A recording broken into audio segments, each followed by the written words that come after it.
one of my favorite things about Star Wars is that it kind of contains a little bit of everything for everybody.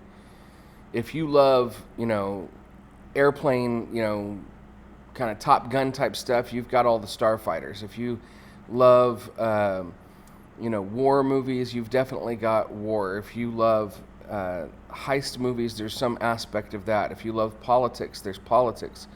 If you love fantasy, we've got the Force and lightsabers. If you love sci-fi, well, that's the whole series.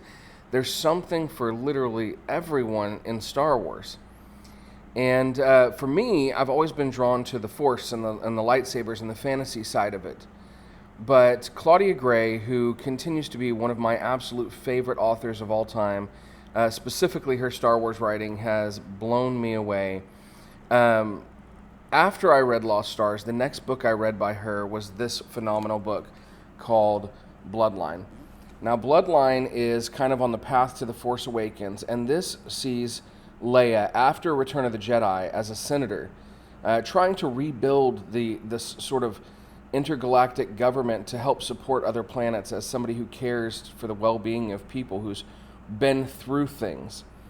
But now that the Empire is gone and defeated, all kinds of people are trying to take that power, and that includes mobsters, it includes people who have survived from the Empire collapsing. It's everybody wants a piece of the power, even some of the politicians.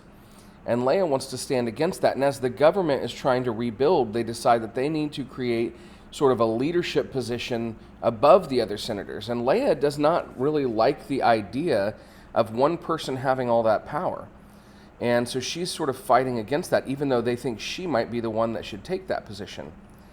And despite all this, despite all the politics, all the chaos of people trying to fill the power gap of the Empire collapsing, you also have people who may or may not have the best intentions there in the government, who are trying to work within the government to destroy it. And Leia has this sort of secret that most people don't know about her. Most people are not aware of who she really is. And it could be bad news if they find out. So there's a lot of political intrigue. There's some thriller, political thriller kind of aspects to this book. It's really well written, and it really shows the depth of Leia's character, who, of course, Carrie Fisher played so brilliantly before her passing. So if you love that kind of stuff, I highly recommend that you pick up Bloodline by Claudia Gray.